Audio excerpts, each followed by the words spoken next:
नमस्कार दोस्तों, आप सभी को स्वागत है प्रगति इन लाइफ में। दोस्तों, एनटीपीसी का जो एग्ज़ाम है अप्रैल या मई में होने वाला है।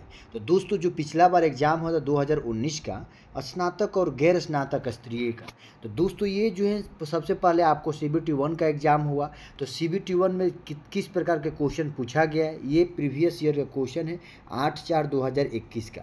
तो डेली दोस्तों सबसे पहले वीडियो देखने के लिए इस चैनल को सब्सक्राइब कर लीजिए, जिसमें कि 100 क्वेश्चन है। डेली वीडियो देखिए। चलिए स्टार्ट करते हैं।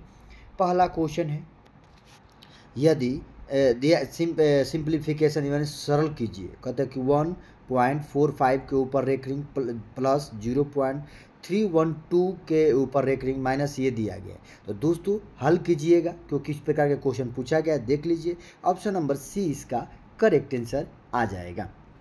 चलिए अगला क्वेश्चन है उस वेन आरेख को चयन करें जो वर्गों को दिए गए समूह के बीच के संबंध को सर्वोत्तम ढंग से निरूपित करता है। जैसे रक्त हो गया, कंकाल और हड्डियाँ। तो कौन सा होगा दोस्तों? देखिए ऑप्शन नंबर बी जो है ना, ऑप्शन नंबर बी जो है इसका करेक्ट आंसर है। क्या है दोस्तों? Option number B correct answer है। तो देखिए ये रक्त हो गया, रक्त अलग हो गया। कंकाल और हड्डियाँ, कंकाल में क्या होगा दोस्तों? हड्डियाँ होगा। हड्डी में क्या? कंकाल होगा। चलिए अगला क्वेश्चन है, क्वेश्चन नंबर 3 है। देखिए ए और बी एक साथ मिलकर किसी कार्य को 10 दिन में पूरा कर सकते हैं। सी अकेले उसी कार्य को 14 दिन में पूरा कर सकता है। यदि ए बी सी एक साथ मिलकर उस कार्य को कितने करते हैं तो उन्हें उस कार्य का 3/5 भाग को पूरा करने में कितना समय लगेगा? तो दोस्तों टाइम एंड वर्क से सबसे पहले ए जो है 10 दिन में, ए और बी मिलकर उस काम को 10 दिन में करते हैं। क्या करते हैं दोस्तों? ए और बी जो है ना 10 दिन में करते हैं। सी अकेले उस काम को 14 दिन में। इन दोनों का एलसीएम निकालेंगे, उसके बाद हल कर लेंगे। तो इसमें पूछा गया है उन्हें उस कार्य का 3/5 भाग को पूरा करने में कितना समय लगेगा। Correct answer option number B आ जाएगा। क्या आएगा? 7/2। आप लोग हल कीजिएगा, बनाइएगा। चलिए अगला क्वेश्चन है, नीचे दिए गए उस बटन का माध्य 26 है। देखिए उस बटन का माध्य क्या है? 26 है। तो के का माध्य ज्ञात कीजिए। तो देखिए वर्ग दिया गया है और बरमपारता दिया गया है। तो दोस्तों जो कि वर्ग और बरमपारता दिया गया है, तो इसका देख लेते हैं। तो इनका जो करेक्ट आंसर क्या आएगा दोस्तों? Option number C. क्या आएगा? Option number C. देख लीजिए, क्योंकि इस प्रकार का दोस्तों क्वेश्चन पूछा जा रहा है एनटीपीसी में। चलिए अगला क्वेश्चन दिया गया क्वेश्चन नंबर 5 है, निम्नलिखित व्यंजन का मान ज्ञात कीजिए। तो दोस्तों व्यंजन का मान ज्ञात करना है, हल कीजिए। Correct answer option number C आ जाएगा। चलिए अगला क्वेश्चन है, क्वेश्चन नंबर 6 है कि एक वस्तु के अंकित मूल्य और क्रय मूल्य का अनुपात 5:3 है। यदि उस वस्तु का विक्रय मूल्य इतना है और दुकानदार ने अंकित मूल्य पर 25%, 10% की 2 क्रमागत छूट दी, तो उस संव्यवहार में होने वाला प्रतिशत लाभ या हानि ज्ञात कीजिए। क्या होगा दोस्तों?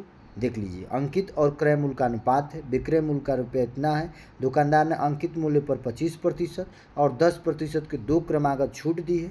संव्यवहार में होने वाला प्रतिशत लाभ या हानि ज्ञात करना है।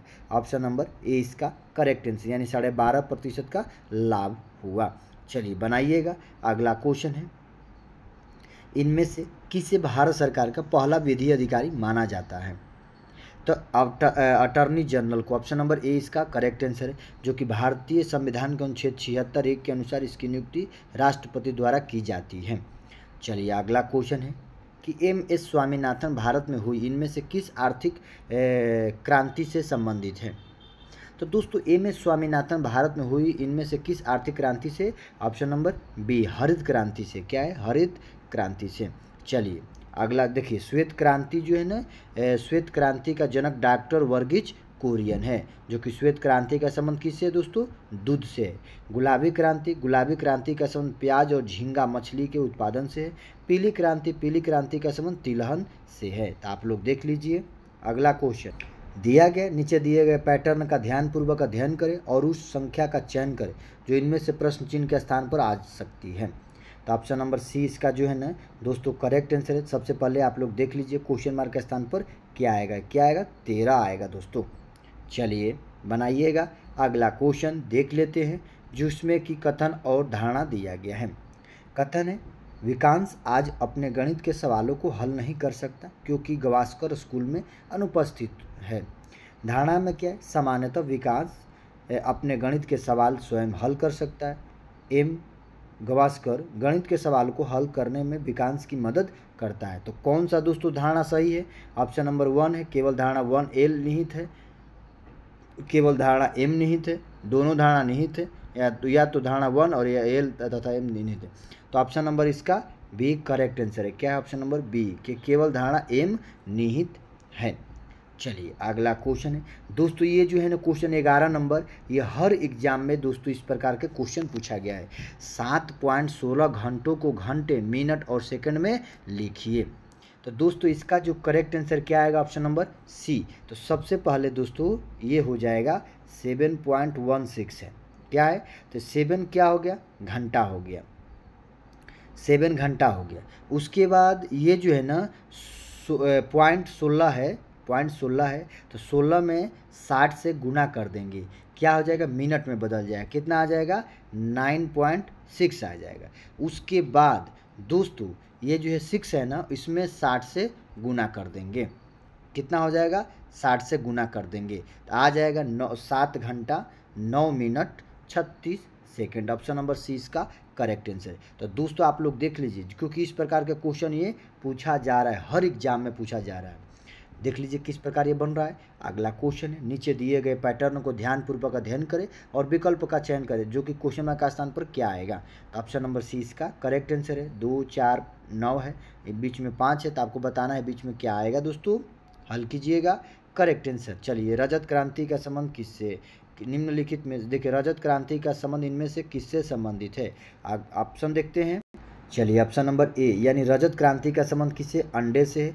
श्वेत क्रांति का संबंध दूध से। हरित क्रांति का संबंध कृषि उत्पादन से। तो रजत क्रांति का संबंध किससे है? अंडा उत्पादन से। चलिए अगला क्वेश्चन है, स्वतंत्र भारत के प्रथम विदेश मंत्री कौन थे? तो स्वतंत्र भारत के प्रथम विदेश मंत्री कौन थे? Option number C Jawaharlal Nehru. चलिए अगला क्वेश्चन है क्वेश्चन नंबर 15। ए बी का देखिए ए का बी से 70% अधिक है, तो बी का ए से कितना प्रतिशत? देखिए ये ए हो गया और ये बी हो गया। ए का बी से 70% यानी बी 100 है, तो 70% अधिक यानी 170 हो गया। ये 0 0 से कटा देंगे। उसके बाद बी का ए से कितना प्रतिशत कम है? बी का यानी कितना है दोस्तों? 7 हो जाएगा। ए से यानी ए से तुलना किया गया है, कितना? 70, 170 हो गया, इंटू 100 कर देंगे। चलिए निकाल लेंगे, करेक्ट आंसर आ जाएगा, ऑप्शन नंबर बी हो जाएगा। चलिए अब यह 70 हो जाएगा दोस्तों। ये जो है ना, अगर 7 करते तो 17 हो जाएगा, नहीं तो 70 अगर करते हैं यह 170 हो जाएगा। चलिए अगला क्वेश्चन देखते हैं। क्वेश्चन नंबर 16 है, राम और श्याम किसी कार्य को 12 दिन और 18 दिन में पूरा कर सकते हैं। उन्हें एक साथ मिलकर वह कार्य किया, उसे उसके लिए इतना 15,000 का भुगतान प्राप्त हुआ। उन्हें अलग अलग कितना भुगतान प्राप्त हुआ? तो चलिए ऑप्शन नंबर देख लेते हैं। ऑप्शन नंबर इसका सी करेक्ट आंसर है। अलग अलग भुगतान निकालना है। राम और श्याम को कार्य करने में लगने दिनों का अनुपात इतना है, राम और श्याम की कार्य क्षमता इतना है दोस्तों, कुल भुगतान 15,000 है। निकालिएगा, करेक्ट आंसर आ जाएगा। अगला क्वेश्चन है, इनमें से किस इलाके के ऊंचे क्षेत्र और खारे रेतीले समतल मैदान तथा दलदली क्षेत्र शामिल है? ऑप्शन नंबर सी कच्छ का रण। ऑप्शन नंबर सी इसका करेक्ट आंसर है। चलिए कच्छ का रण किधर है दोस्तों? गुजरात में। अगला क्वेश्चन है, इनमें से कौन सा अनुच्छेद भारतीय संसद को जातियों, उपजातियों एवं जनजातियों की अनुसूचित जातियों की सूची में शामिल करने और उसे बाहर करने की शक्ति प्रदान है? तो दोस्तों 18 का देख लीजिए, क्योंकि संविधान से भी दोस्तों क्वेश्चन पूछा जा रहा है। क्या है? संविधान से भी दोस्तों क्वेश्चन हर एग्जाम में पूछा जा रहा है। तो दोस्तों 18 का आप लोग कमेंट बॉक्स में आंसर बताइएगा। चलिए अगला क्वेश्चन चलिए दिया गया है, गोटीपुआ नृत्य क्या है? तो दोस्तों गोटीपुआ नृत्य क्या है? ऑप्शन नंबर बी उड़ीसा के युवा लड़कों का नृत्य। गोटीपुआ नृत्य क्या है? उड़ीसा में युवा लड़कों का नृत्य। ऑप्शन नंबर 20 का करेक्ट आंसर है। चलिए अगला क्वेश्चन है कि इनमें से किस अंतर्गृह अंतरिक्ष यान ने 2011 में पृथ्वी से यात्रा शुरू हुई की और जुलाई 2017 में पृथ्वी ग्रह पर पहुंच गया? तो कौन है दोस्तों? Option number C Juno. चलिए अगला क्वेश्चन है, द्रव में घर्षण को क्या कहा जाता है? तो द्रव में घर्षण को क्या कहा जाता है? श्यानता कहा जाता है। चलिए ये भी क्वेश्चन पूछा गया है दोस्तों।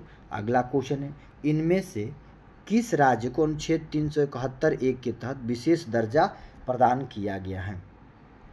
कौन है दोस्तों 371 के तहत? ये जो है ऑप्शन नंबर बी, नागालैंड को। तो दोस्तों 371 के तहत नागालैंड को विशेष राज्य का दर्जा प्राप्त है। चलिए इसमें कुछ देख लेते हैं। 371 महाराष्ट्र गुजरात राज्यों के विशेष प्रावधान, 371 ए में नागालैंड राज्य का, 371 बी में असम राज्य का, 371 सी में मणिपुर का और 371 डी में आंध्र प्रदेश तेलंगाना राज्य के विशेष प्रावधान हैं। अगला क्वेश्चन है कि इनमें से कौन सी भारत और चीन के मध्य स्थित 3 व्यापारिक जांच चौकियों में शामिल नहीं है? ऑप्शन नंबर सी यानी खैबर दारा। चलिए अगला क्वेश्चन है दोस्तों, क्वेश्चन नंबर 24 है। वीडियो अच्छा लग रहा है चैनल को सब्सक्राइब कीजिए। क्या है? चैनल को सब्सक्राइब कीजिए। वह राशि ज्ञात कीजिए जिससे 5% वार्षिक दर पर 3 वर्षों के चक्रवृद्धि या साधारण ब्याज का अंतर है 244। क्या है दोस्तों? अंतर है 244। तो देखिए CI माइनस SI का क्या है दोस्तों? P, इसका सूत्र होता है PR/103 होता है। तो आप लोग निकालिएगा।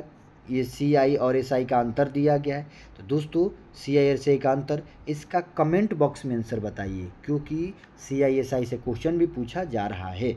अगला क्वेश्चन है, चलिए दिया गया, किला मुबारक स्मारक कहाँ स्थित है? तो किला मुबारक स्मारक कहाँ स्थित है? ऑप्शन नंबर डी, पंजाब में। अगला क्वेश्चन है, क्वेश्चन नंबर 26 है दोस्तों। दिए गए समीकरण में x के मान ज्ञात कीजिए। तो दोस्तों x का मान ज्ञात करना है, हल कीजिएगा। ऑप्शन नंबर सी इसका करेक्ट आंसर है क्योंकि दोस्तों आप जब NTPC की तैयारी कर रहे हैं तो आपका ये चीज़ तो हल होना चाहिए। देख लीजिए किस प्रकार ये बनाया गया है, बनाइएगा। चलिए अगला क्वेश्चन है, क्वेश्चन नंबर 27 है। ब्रिटिश भारत शासन के अधीन 1937 के प्रांतीय चुनावों के दौरान पंजाब राज्य में किस पार्टी की सरकार बनी थी? ऑप्शन नंबर सी, यूनिस्टी पार्टी का। ऑप्शन नंबर सी इसका करेक्ट है 1935 ईस्वी। चलिए 37 में चुनाव हुआ था। विद्यांजलि परियोजना क्या है? तो दोस्तों विद्यांजलि परियोजना क्या है? ये है राजकीय विद्यालयों में शैक्षणिक कार्यों में सहायता हेतु स्वयं सेवक। ऑप्शन नंबर बी इनका करेक्ट आंसर है। चलिए अगला क्वेश्चन है कि भारतीय प्रतिभूति एवं विनिमय बोर्ड की स्थापना कब हुई थी? तो दोस्तों security and exchange board of India, SEBI की स्थापना कब हुई? तो दोस्तों आप लोगों की ये कमेंट बॉक्स में आंसर बताना, यानी भारतीय प्रतिभूति एवं विनिमय बोर्ड की स्थापना कब हुई थी, कमेंट बॉक्स में बताने का। चलिए अगला क्वेश्चन है, देखिए क्वेश्चन मार्क के स्थान पर क्या आएगा? तो दोस्तों क्वेश्चन मार्क के स्थान पर क्या आएगा? तो ऑप्शन नंबर बी इनका करेक्ट आंसर है। चलिए बनाइएगा, देख लीजिए किस प्रकार ये बनाया गया है। तो दोस्तों ये 30 क्वेश्चन कंप्लीट होता है। अगर वीडियो अच्छा लगे तो आप लोग कमेंट बॉक्स में ये बताइए कि 100 क्वेश्चन एक वीडियो में अपलोड करूँ या 50 क्वेश्चन। कमेंट बॉक्स में एक बार ज़रूर बताइएगा। वीडियो अच्छा लगे तो चैनल को सब्सक्राइब कर लीजिए। डेली वीडियो देखने के लिए जितना वीडियो है दोस्तों आप मेरे चैनल पर जाकर देख सकते हैं। बहुत सारा वीडियो अपलोड किया हुआ है CBT 1 और CBT दोस्तों 2 का। चलिए जय हिंद, वंदे मातरम।